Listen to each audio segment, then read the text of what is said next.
find such a love at our age. Whoever thought we could dance on a Welcome to Couples Therapy in 7 Words. I'm your co-host, Judy Alexander, and I'm here with my husband, Dr. Bruce Chalmers. Hello, Judy. Hello, viewers and listeners. So, what's the title of today's episode? What can straight couples learn from LGBT couples? An interview with Laurel Roberts-Meese. And we just finished that interview, and she is a very knowledgeable and very engaging person, and we learned a lot. Yes, we did. And she has her practice out in California, but also online, as many therapists do these days. Yeah. And had lots of interesting advice and just insight into couples and straight couples and non-straight couples and differences and what we can learn, as our title suggests. Absolutely. So do check that out.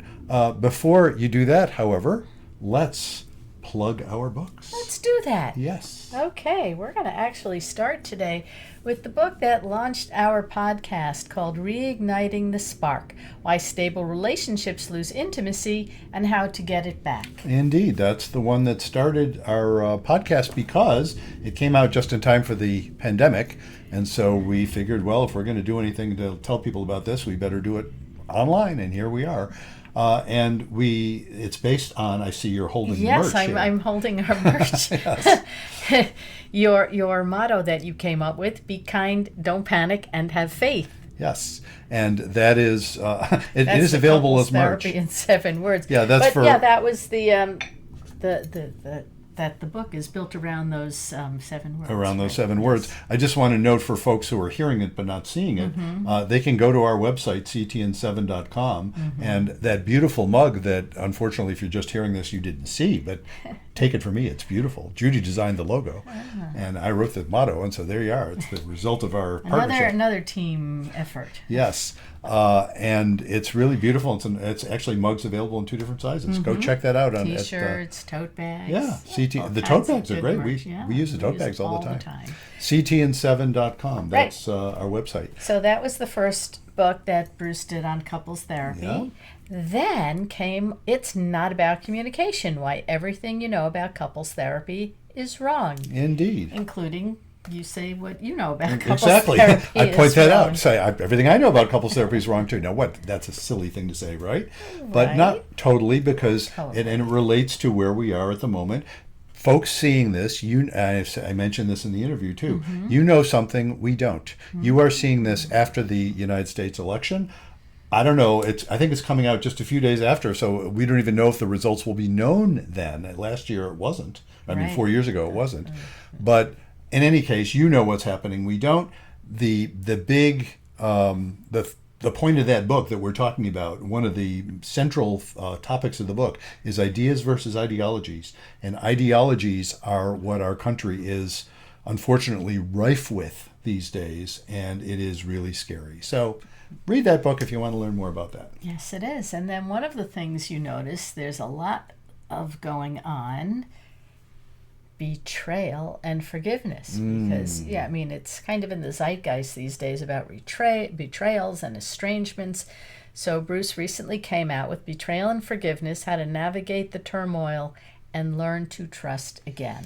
Which is a book that just, what I've been saying about it is what people have been telling me, among other things. You'll learn a lot from it, but really it's a book to help you feel better or help you feel less horrible if you've been betrayed. I'm not going to say all of a sudden you'll feel great, but it'll give you hope. It'll give you a sense that, okay, there's a way through this. I can get through this and be okay. Right, and help you to navigate the way through it. And that's what it's about. And understand how to move on with your life if you're stuck.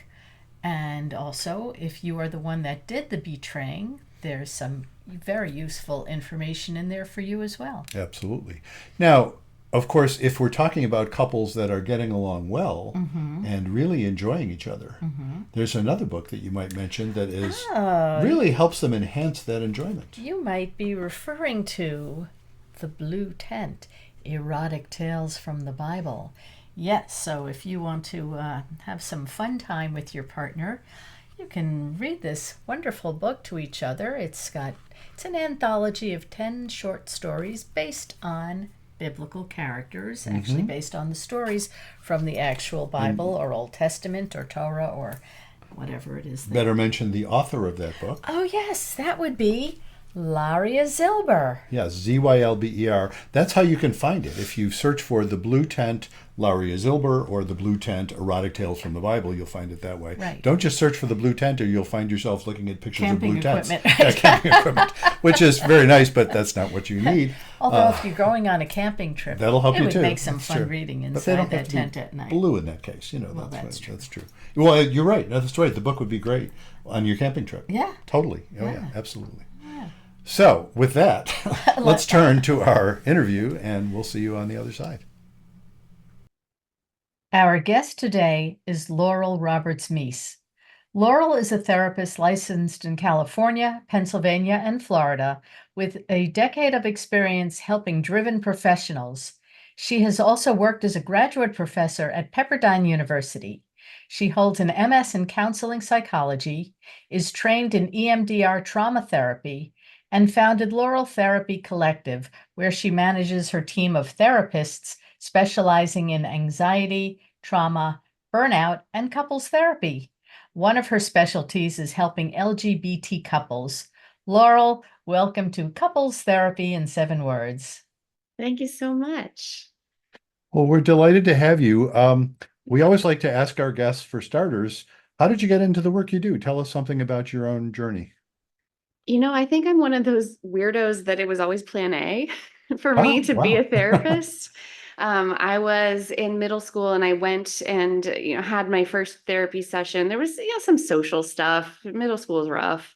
And I left that session going, okay, well, that's the thing that I'm Wow. gonna do. And just that there was a job that is listening to people's stories, helping them shape their narrative, helping them reframe things, helping them deepen their relationships and feel more empowered. It was just everything that I already knew was important to me. And so I just kind of proceeded from there and, declared a psych major freshman year in college and just kept going. And I recognize just how fortunate I am because the what am I going to do with my life is a major question that comes up for most people. Yeah. And I skipped that step, I guess. That is really something. Good for you. Yeah. Yeah. And I will tell you, just by way of comparison, Mhm. I observed a lot of those same things when I was Yeah. roughly 38 years old. That's how old I am now. Well, how about that? Yeah. So I was Yeah. right about the age you are now, which I'm Uh-huh. 73. I don't mind telling you how old I am. And when I was around, so I didn't get into the training for Mhm. this until I was right around the age you are. So you knew you wanted to be that, like right from Yeah. middle school. That is impressive. Yeah. And as you point out, I think pretty rare. that, Yes. know Yeah, that. I think the only other person I know 2 people that are still on plan A. One is a school teacher, and the other is my dad, who was a classical symphony musician his whole Oh, life. wow. How about So that? Wow. I guess I come by it naturally if that's my one of my parents. Yeah. Wow. Yeah. So tell us, we wanted to talk about what straight couples, I guess, can learn from LGBT couples. Absolutely. I love this because it kind of flips some of the assumptions about power and privilege, right? And Mhm. while certainly there's plenty of systemic barriers that make life a little harder for LGBT couples, they've got some stuff that's really going well. And we know this. I know you're fans of the Gottmans' work Mhm. on couples therapy, and the Gottmans, they were really on the cutting edge of studying same-sex couples. Not all LGBT couples are same-sex couples, but the early research was on same-sex couples. And they Mhm. actually even did longitudinal research on same-sex couples, which is pretty rare. And what they found is that LGBT couples have a more egalitarian relationship. So the power dynamic feels very balanced more often, that they are able to they're kind of able to self-design relationships that are outside of gender roles, just taking on certain roles and tasks and functions in relationship in a way that feels really organic. Mhm. and that they're able to use more humor and affection in conflict than Mm. LGBT couples, than straight And couples, straight sorry. couples, yeah, yeah. Yeah. Um, and most likely because of a more egalitarian dynamic. Ah, And they do much better in that critical skill of turning towards each other in conflict that is very difficult to do, right? If you're in conflict, turning towards someone, assuming positive intent, um, LGBT couples do better with this, which is mhm. great, right? Do you, is there something particular you can attribute that to? I mean, I think a lot of it is power dynamics removed when there Uh-huh. aren't clear gender roles. I also think that there's something about being very intentional in relationship design. Obviously, all couples are coming from many different backgrounds, but LGBT couples sometimes can feel like there's a little more riding on their relationships depending on how much social support they have, depending on how much community they have, or maybe in turn feeling more support from their found family, from their chosen community, Mm. and feeling empowered to really do the work and engage in healthier behaviors in relationship because they really want it to last. Yeah, it's interesting when when you depart from whatever the social norms are, Mm-hmm. Mm-hmm. then indeed, and of course that's a double-edged sword because Yes. what that offers is the opportunity to create something that's going to work better. It Mm-hmm. also is accompanied with all sorts of difficulties that Yeah. arise when you have to reinvent the wheel when, Yeah. there's millennia of social Yeah. slash biological evolution that you're Yeah. trying to figure out. And when Mm-hmm. most of that stuff isn't something we usually think about consciously. Right. One of the very first interviews we did, we've been doing this now, what, 4.5 years, I guess, right? Mm-hmm. This is, I think, episode number 181, I believe. And Mm-hmm. one of the early numbers, it may have been in the single digits, was an interview with our rabbi of our congregation who is Mm-hmm. gay. He's a gay Mm-hmm. man. Mm-hmm. And he was addressing actually some of these same issues about one of the things that straight couples, and of course, as a rabbi, he works with couples a Yeah. fair amount, Mm-hmm. often more often straight couples than gay couples. And he said, one of the things straight folks can learn from, particularly gay men, he was talking about, is the willingness to talk about stuff that most straight couples don't even conceive of. And Oh for yeah. example, what do you mean by monogamy? What does that mean Mm-hmm. exactly? Yeah. That's come up in a number of our conversations. Is that something that you've noted? And actually, I have a bunch Absolutely. of questions around that, but yeah, go ahead and Yeah. address that. Absolutely. Certainly, I just feel like the opportunity to be the architect of your own relationship feels more obvious when you are not choose when you are not on a kind of predetermined path as determined by gender, right? Mhm. So when you don't have a heterosexual cisgender model of relationship, that frees you up to talk about, well, what do we actually want this to look like? Mm-hmm. And this actually really actually sometimes informs my work with straight people more than with Mhm. LGBT people because having conversations about like, well, okay, what does it mean that you as a woman are making more money than your male partner? Uh-huh. And why is that uncomfortable? Mhm. And what do we need to kind of unpack and undo to make this relationship feel really good? Because the social construct of the man as the breadwinner doesn't help anyone, Mm-hmm. Mm. right? So when we can break that down and help people really get comfortable with what feels very organic to them and very, very real and important and meaningful in their relationship, regardless of social model, that liberation just opens up endless opportunity for fulfillment and joy in the relationship, no matter Mm. if a couple is gay or straight Mhm. or Uh, any other identity under the LGBT umbrella. Yeah, which of course, and you're noting that, Yeah. I've worked, the vast majority of the folks I work with are cisgendered heterosexual Mm-hmm. couples. That's because I am, and that's who, Mm-hmm. gave people are more apt for a very good reason to want to find Mm-hmm. somebody who is gay or at least has more direct. Mm-hmm. But that said, over 30 years, I have worked with quite a number of gay male couples and lesbian couples Mm-hmm. who are just characteristically very different from each Yeah. other. Mhm. So there are interesting differences. And the one I wanted to bring up, a research finding that I've often noted because I find it fascinating. Mhm. And this was research that was done. We're in Vermont, and Mhm. some of it was done at the University of Vermont. It was by women researchers, and I think it's significant that it was done by women Mhm. researchers. So they're not talking about, oh, this is the male gaze talking, you know. Mhm. Mhm. And they were studying, this is among heterosexual couples, they were Mhm. studying people who strove for egalitarian type relationships, you know, not to be defined by gender roles, as Yes. opposed to people who were more governed by gender roles. Mhm. And they had, of course, a spectrum, you know, a whole Yeah. variety of different approaches there. And what they found was the people who were in rigid gender roles tended not to be very happy with each other. There was a Oh, lot of yes. conflict. The Yes. women were pissed off, and the Yes. men were pissed off at the women for being pissed off, or however you'd want to say Yeah. it. I mean, Uh-huh. those Uh-huh. are gross generalizations, but that's, you know, the couples that strove for egalitarian found far less conflict. They reported a Yes. lot less conflict. They were generally happier with each other, except in one area. Hmm. Yes, you know I the know answer to it's, this. yes, I You've heard do. this one before, except in the area of sex. What Okay. the heterosexual couples were finding was the couples that strove for to completely deconstruct sort of the received gender models Mm-hmm. found that their sex lives were blah.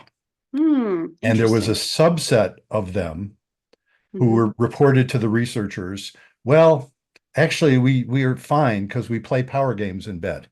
That's what I was gonna ask, Yes, right? that they were a Yeah. subset, and you know the research was saying some of them were sort of sheepish about admitting it. You know, they would say, "Well, Mm, we do these things that they're not politically correct." You know what I mean? mm-hmm. They're doing these things, and of course, not always the woman being the less powerful person, often the No. other way around. You Mm-hmm. know, the classic of the male CEO going to dominatrixes to be, Yes. you know, humiliated. Mm-hmm. But there was something about the power exchange. So what they found Yes. in those samples was the sweet spot wasn't 50-50, certainly Mm, wasn't 100-0. It was mm-hmm. 60-40. Okay. And Okay. again, obviously not applying, I'm an old statistician. Our listeners know that. Before I was a Yeah. psychologist, before I had that Yeah. revelation around 38, I was a statistician. Uh-huh. So, I'm an old math guy, and I'm Mm-hmm. realizing, well, okay, obviously the average doesn't apply to everybody. But Yeah. the general idea was the heterosexual women wanted the men to quote unquote seem like men.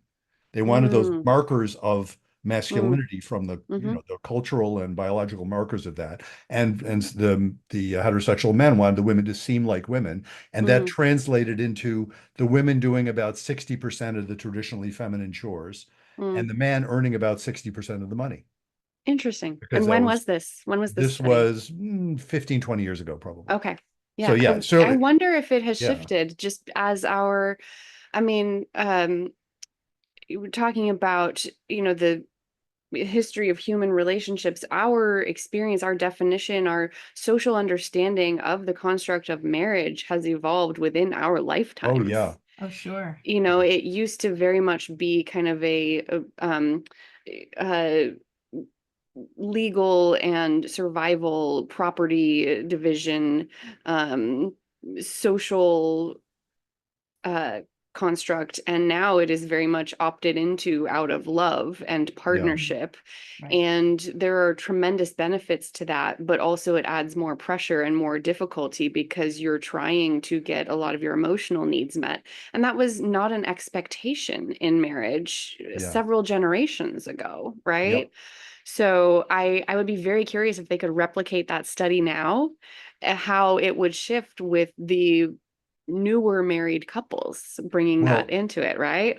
yeah, Mhm. especially that phenomenon of the woman earning more money is Mm-hmm. so much more common now Yes. than it Yes. was even 15 or 20 years ago. Yeah. Although it's starting to become common then among certain cohorts that Mm-hmm. for the first time in history, they were finding what is it among folks who would now probably be in their like 40s or 50s, but like 20 years ago, folks in their like 20s and 30s, Mm-hmm. where if the woman was educated, she was more apt to be earning more than the man, even if the man was Mm-hmm. educated.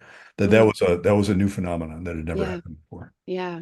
Yeah, I mean, there are just so many variables. I also wonder about how the legalization of gay marriage has impacted not just the construct, but how people are conceptualizing of marriage and roles within it. Mm, Now that there is more of a public model of marriage that is inclusive.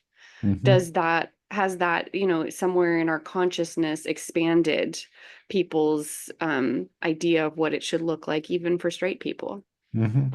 Yeah. Now, when you deal with both straight Oh yeah. couples and, Hmm. okay, so do you see any type of difference in the percentage of gay couples coming to you versus straight couples? Is, I would say, I mean, we do our advertise and market that this is something that we specialize in, that we really enjoy. So I'd say it's probably 50-50 in our uh-huh. practice. And, there are 6 content areas that are unique to LGBT couples. Oh, really? Although I would say there's actually more overlap than you might think in those content areas. The major points of conflict, sex, money, in-laws, all of that, that's going to be the same no matter the Yeah, composition of the that couple, right. right? Uh-huh. Yep. So, and then even within the special content areas for LGBT couples, there are certainly ways that could also apply to some straight couples as well, particularly in one of the content areas not quite unique to LGBT couples is family planning, right? Mm. If it's a Mhm. couple that does not have the ability to expand their family beyond the two of them without science, Sure. there's a lot of decisions to be made. There's a lot of emotions that come up We because of we have that. a friend who's a Yeah. gay male comedian, and one of Hmm. his routines is that he and his husband tried for years, and then they finally decided they'd better adopt.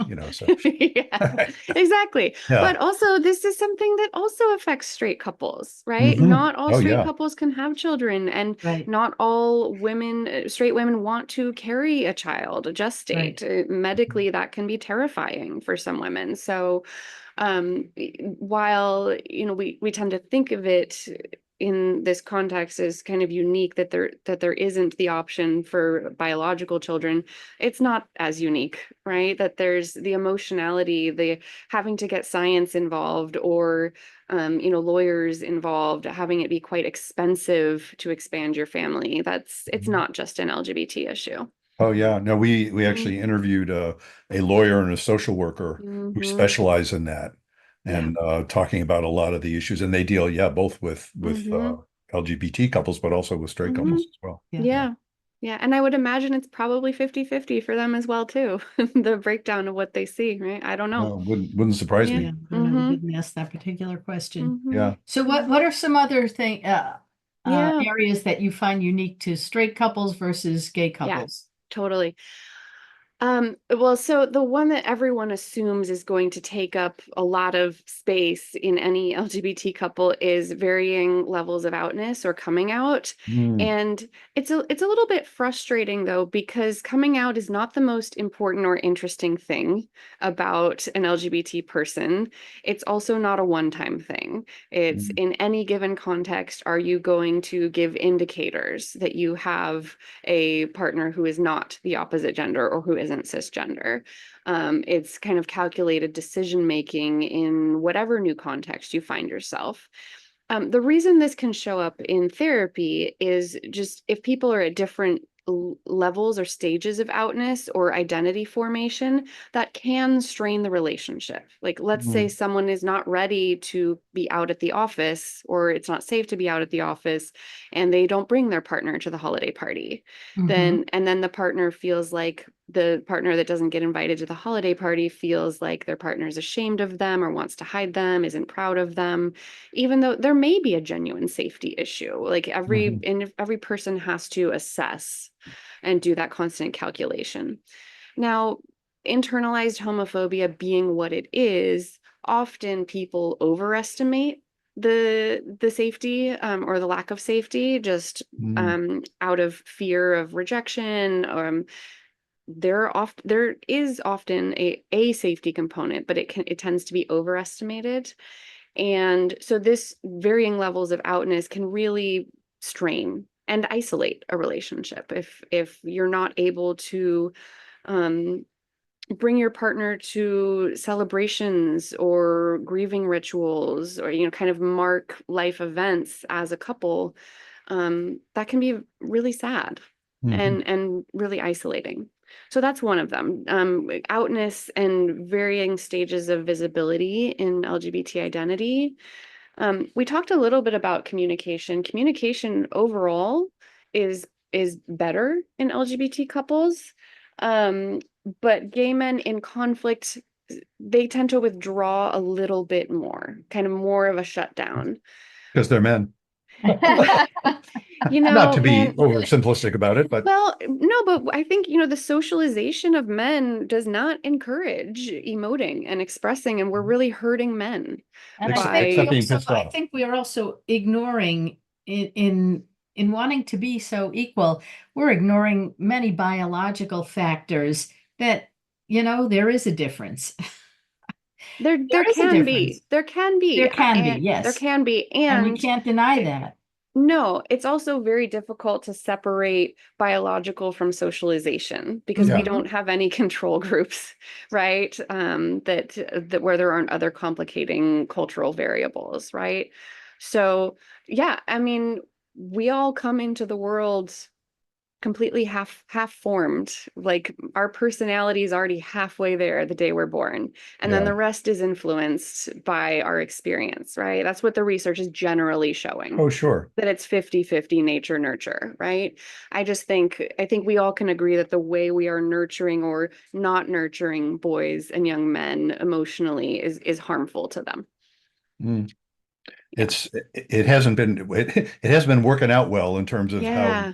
how boys are doing in general Yeah. these days. So Yeah. yeah, it's I think it defies well, you're kind of implying that it Mhm. defies easy explanation Yeah. because and I'm old enough to remember the 70s Mhm. when there was certainly a lot of in the zeitgeist there was a lot of especially folks in the more academically oriented world who were Mhm. saying oh it's all nurture this Mm. we're simply the whole nature Yeah, stuff is tabula rasa. We come in tabula blank rasa, slate. yeah, Hmm. that turns out to be nonsense. Yes. And then folks who are saying, no, it's all nature very narrowly defined. Well, that turns Mm. out to be nonsense. Yes. Yes. So, any simplistic explanation Yeah. probably turns out to be nonsense. That's Yeah. kind of where I'm coming from. Yeah. Yeah. I mean, there's very rarely a single explanation for anything. Yeah. And I think it's not very trauma informed to assume we come fully baked, right? Mhm. Our Mhm. experiences are going to affect us and shape our core beliefs and our core fears and how we move through the world. And Mhm. some of it just comes baked in. Yeah. Yeah. Yeah. Yeah, we Hmm. have we have our tendencies. I mean, Yeah. the concept of personality, as you know, in Yeah. psychology, it just means the stuff that doesn't change much. It's Yes. not that it doesn't change at all, but it's Hmm. the stuff that's pretty stable Yeah. that tends to be more, then of course you'll get into arguments about, well, was it formed in the first few years of Yeah. childhood or was Yeah. it pretty much baked into the genes? And who Hmm. the hell knows, That's right. Yeah. it's In utero, yeah. you I mean, just don't know. Hmm. my three babies, and Mm-hmm. we're a second marriage, so I have three and you have Hmm. two. Hmm. But my three babies were three different people from minute one. Minute one, Hmm. you could Yep. tell that. It Yep. was really something. And some of those things that I noted in minute one just held true over the course of their whole childhoods. Uh-huh. It was Yeah. really something. Yeah. Yeah. I joke that I am someone who is just cursed with ambition.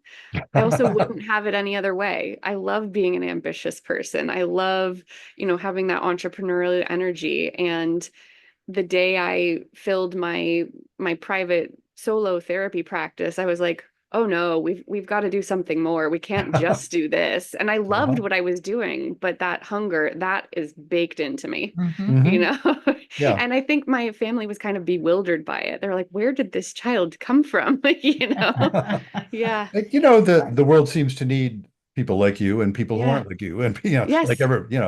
we Hmm. need a mix of people, But that's diversity. it. But you Yeah. see those traits from an early age. Oh So Hmm. yeah. no matter what they had done to you Yeah. and try to, nurture something else, your true Yeah. nature is going to come out. Yeah. Absolutely. Anyway, so that's two of the kind of unique issues.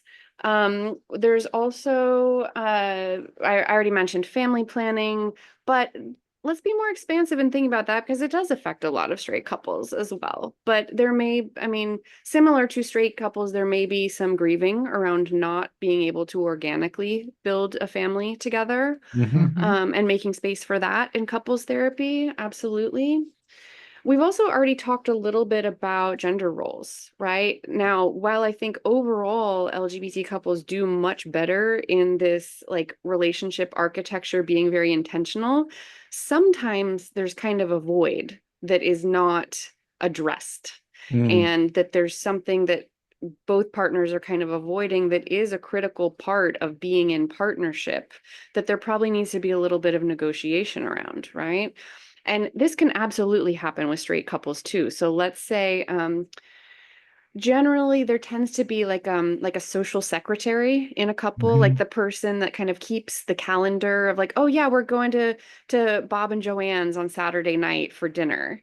And but if neither person really wants to step into that role, there's this void. And then, oh wait, I are we going to Bob and Joanne's? Are they having, where is it? Are we supposed to bring something? And I mean, this is a very kind of non-critical example, but you can see what I mean. Sure. That when there isn't a default, Uh-huh. things can kind of fall through the cracks. Yeah. So just having a really intentional conversation around who's going to fill what roles and why, and is it permanent or is it just for this season, right?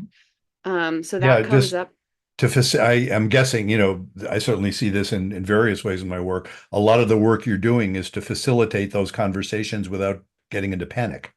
It's like, Yeah, oh, we hadn't absolutely. even thought of these differences, and yet they're causing some friction Hmm. we hadn't even realized. Yeah, We'd better be able to talk about it without panicking. yeah, And often people will panic. And of course, I yeah, would imagine that is characteristically different for LGBT couples than it would be for a straight couple, because there's so yeah, many more assumptions that get loaded on the straight couples, yeah. some of which Those also cause problems. assumptions, I mean, those actually, I see those assumptions causing more problems for straight Oh couples yeah. than the lack of assumption for same-sex couples. Ah, yes. So that makes, yeah. And so much resentment getting built up, like just, I mean, something as simple as just like, hey, I don't want to cook on the weekend Hmm. can completely reestablish an equilibrium, and just that resentment just goes away, and it's two dinners, right? It's not a Uh-huh. huge thing. Right? And that can just fundamentally shift how a couple is feeling about each other. That's magical. But if Mm, they can't have that conversation or even entertain the possibility that one of them is gonna do more cooking than they already are, or cook at all, then that's a problem, right? hmm, So I see that being more of a problem for straight couples. mm. There's a really interesting book and accompanying card game, called Fair Play by Eve Rodsky. It's I, very, yeah, yeah, it's I very heard of much it. I for haven't straight seen it. Yeah. couples. It's very Yeah. much for straight couples. And I actually feel like it could have been more expansively applicable to all couples had she made the choice to use just more inclusive language, because Mm, these are issues that affect all partnerships, particularly partnerships that are raising children, especially Mhm. young children. mhm, Yeah.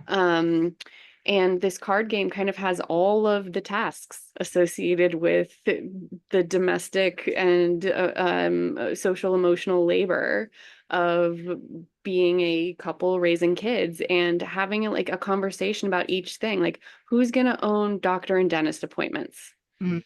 yeah. And I'm going to hand you that card, and I am not going to think about doctor and dentist appointments. And this is Mhm, something we are agreeing on, right? yeah. Um, all couples could benefit from those very direct, transparent, collaborative conversations. Mhm.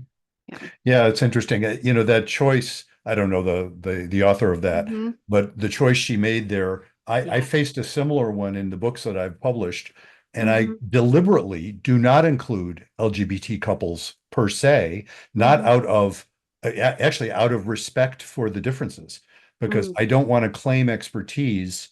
I Hmm. have done some work with Hmm. folks, but I do not claim expertise there. And I don't want to ignore the fact that there are characteristic differences. And so I don't want to straight explain to gay people. Well, thank you for that. Yeah, Yeah. I had to Yeah. look up, I had to look up to see if that term was actually in common use. And it is. We'll Yes. take it. We'll take As it. a straight Yeah. guy, how would I know that? But I Yeah. looked up and by golly, it is. Yeah. Yeah. To that, I mean, I totally understand it's an intentional decision. I also feel like when it comes to gender expression and gender identity, there's often more variation within one gender than between two genders, Oh, of right? course. So if Yes. you take the most kind of sensitive, I'm going to say more effeminate man, but Mhm. in a neutral to complementary way, and then you take a more masculine woman who's very empowered and assertive, like they're actually um sorry, I mixed that up. The No, I difference think you, between an extremely masculine man and a less masculine man, that there's so much overlap oh yeah. between that if we think of them in these binary categories, it doesn't serve Ah, anyone. well, Yeah. and of course, that's another, you're Mm-hmm. speaking of the notion of binary. It's Mm-hmm. another trend I've noted over the last few years, which Mm-hmm. is as the concept of binary gets, as the culture inquires more into that concept and kind of Mm-hmm. deconstructs that concept. It's Yeah. like, that never really has fit everybody. Yeah. But as Mm-hmm. those options have developed, Mm-hmm. now it seems to have brought forth, among other things, a whole lot of confusion. It's like, Mm-hmm. okay, now we don't even know what the assumptions are Mm-hmm. to Mm-hmm. start with, even Yeah. in having the conversation. And it's fast. I noticed this happening in a lot of in a lot of the formerly straight couple, or they thought they were Mm-hmm. straight couples, Mm-hmm. and one or the other saying, no, actually, I don't think I am, although I'm not quite sure yet. Mm-hmm. Yeah. And having to work through that is tricky. Yeah, there's a lot of layers to that. I mean, there's just the like linguistic grammatical confusion that I see a lot of Mhm. people.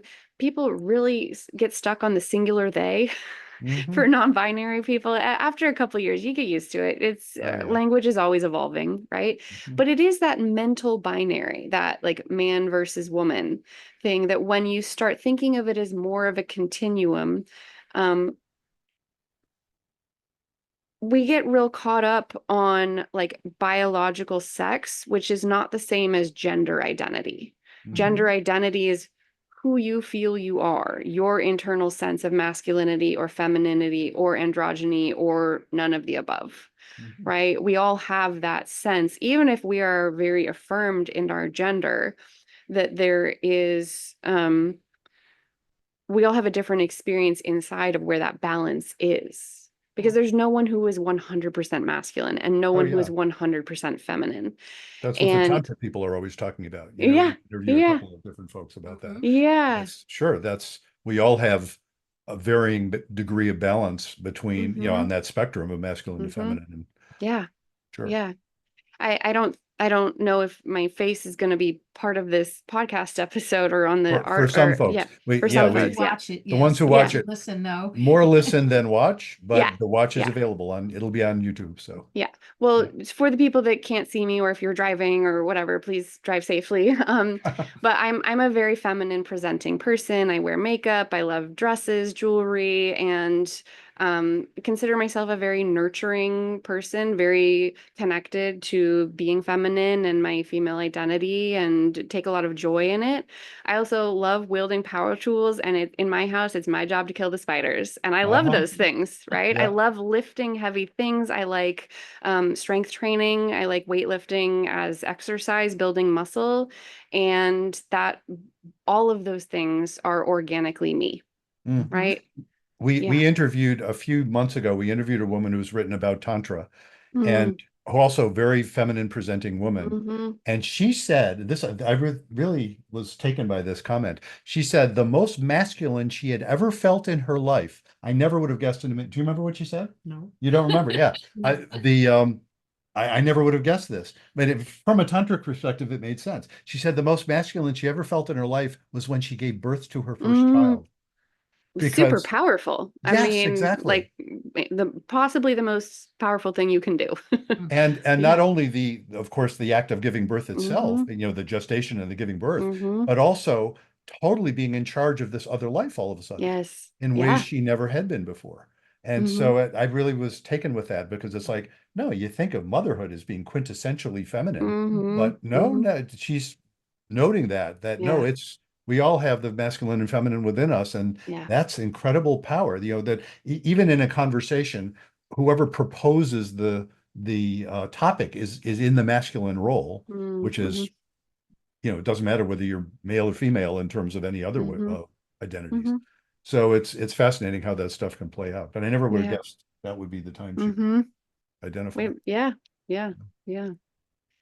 Well, there's just a couple other unique issues with LGBT couples, and again, they don't only apply to LGBT couples. The family of origin issues. I mean, there's so much there, and straight Oh yeah. couples have family of origin issues too, right? Mm-hmm. Particularly, couples might have kind of a similar experience if they are interfaith or interracial, or there's an age gap that there may be disapproval or tension within the family, or just the family just doesn't like the partner for whatever Hmm. reason.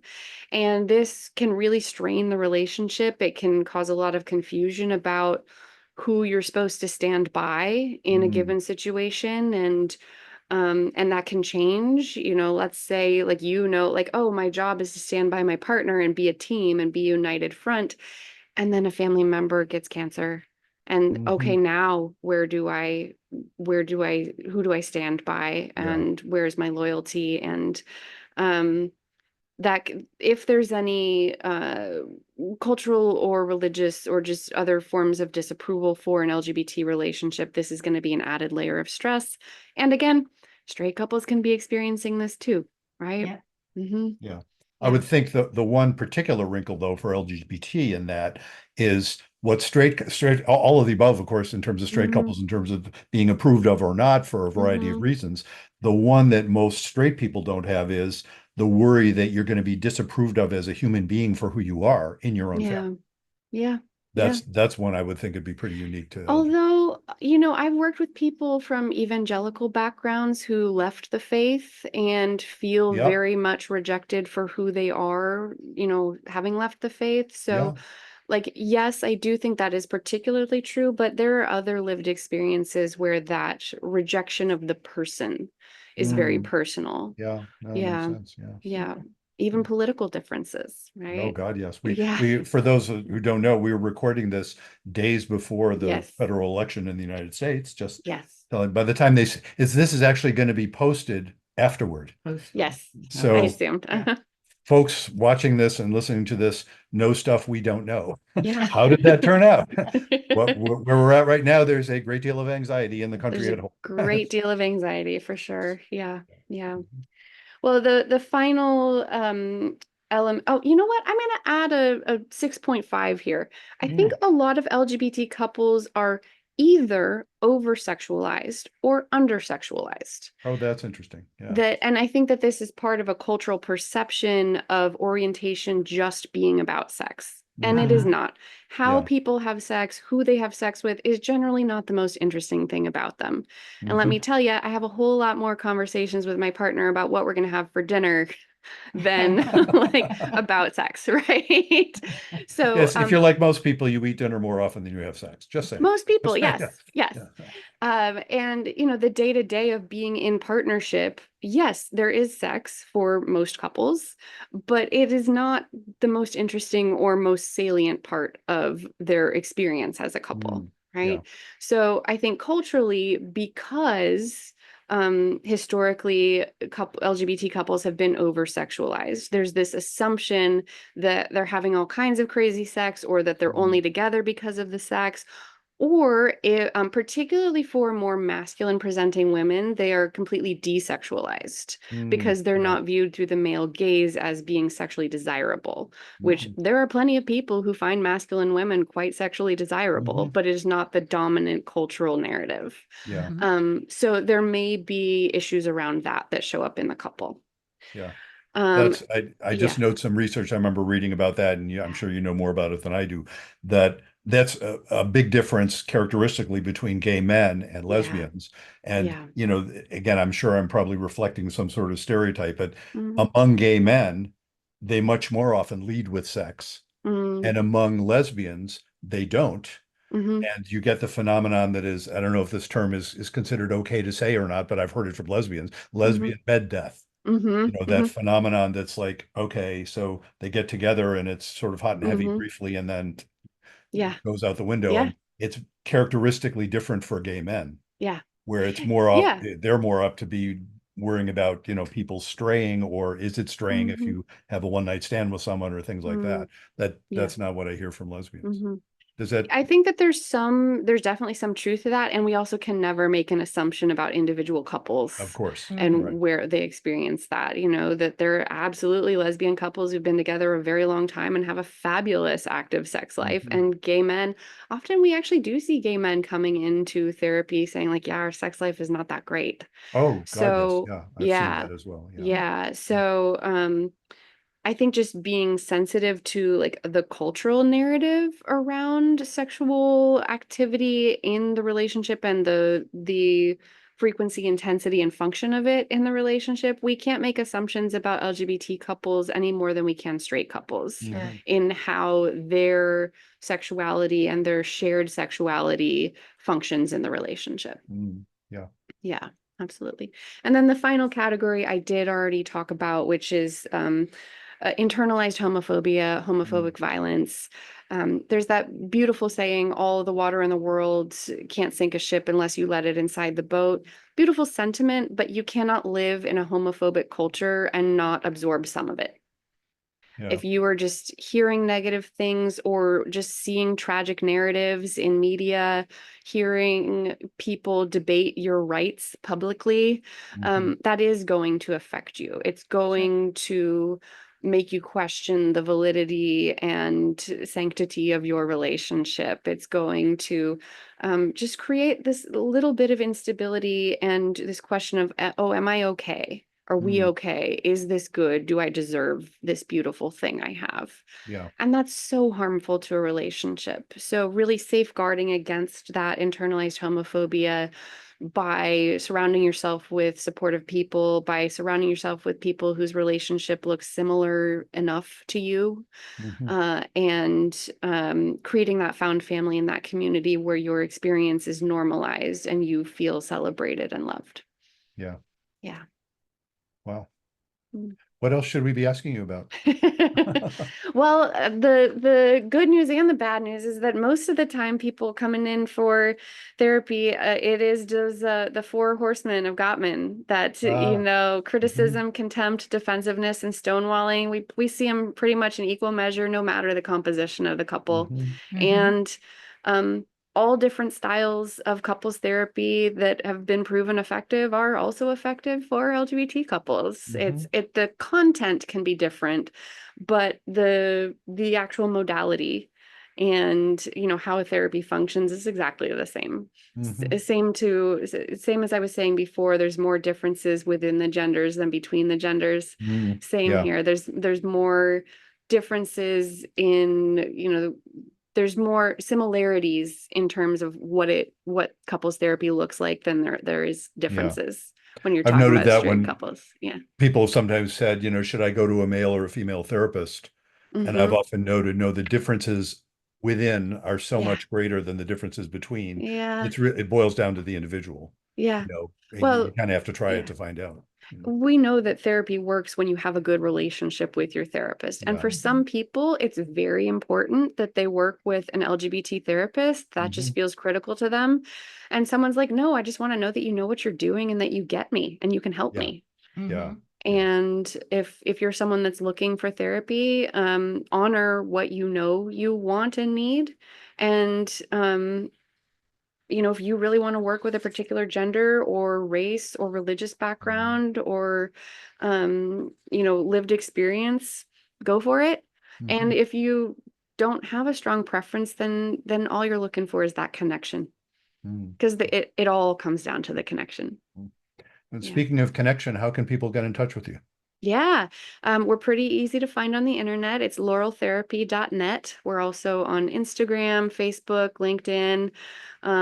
We love working with couples. We love working with individuals, straight and LGBT, and we see everyone virtually. Although we did just open up a physical office in West Los Angeles, Ah, which is where I am I was where gonna say, I'm what- calling in And from you what a today. nice view. Yeah. And you Yeah. also said that you have specialties in trauma and Yes. burnout and Yeah. anxiety. Mhm. So a whole range of disorders. Yeah. Or Yeah. I shouldn't And say just a quick disorders. I don't know what the plug term is. for EMDR. EMDR Mhm. is a evidence-based trauma therapy. I'm trained in that as well. Oh, okay, Yeah. great. Yeah. Super passionate about it. And I have used it with couples.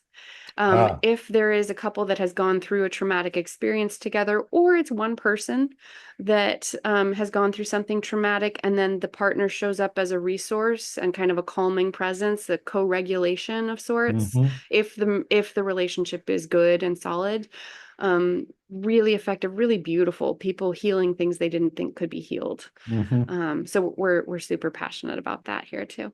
Great. Well, Yeah. we'll put that link in the notes for this episode. And thank you so Yeah. much for doing this. Thanks for having me. Nice to meet you. Yeah. Welcome back. We hope you learned something from Laurel all about couples, whether it's straight, not straight, or anything in between. Absolutely. And you can get in touch with her, the information that she gave you there. If you have a topic you'd like us to cover, if you have a person you'd like us to interview, if that person is yourself even, what should people do, Judy? They should go to our website, ctn7.com. That's the numeral 7, CT for couples therapy, ctn7.com. And when they go there, they can see how to get in touch with us. Right. They can have access to all of our past episodes. Oh, yeah. You'll get the audio version there. The video versions are all posted as blog posts on my website, brucechalmer.com. So you can find those there as well. Or YouTube, too. And also on YouTube. And I think it's my channel, I think is just Bruce Chalmer. Uh-huh. So all of those are available to you. We've been posting like crazy bunches of clips from a lot of those videos too. If you're on TikTok, perhaps if you're on TikTok and you like this podcast, I'll bet you've seen some of those clips. I'll bet you have. And if you haven't, look for it. Look for Dr. Bruce Chalmer, Dr. Bruce Chalmer. All one word. And you will find lots and lots of clips from our podcasts, from conversations you and I have had and recorded. Right. So like them, share them, tell your friends about them. All of the above. And buy our books too. Do all that. And so until next time, Remember, be kind don't panic. and have faith.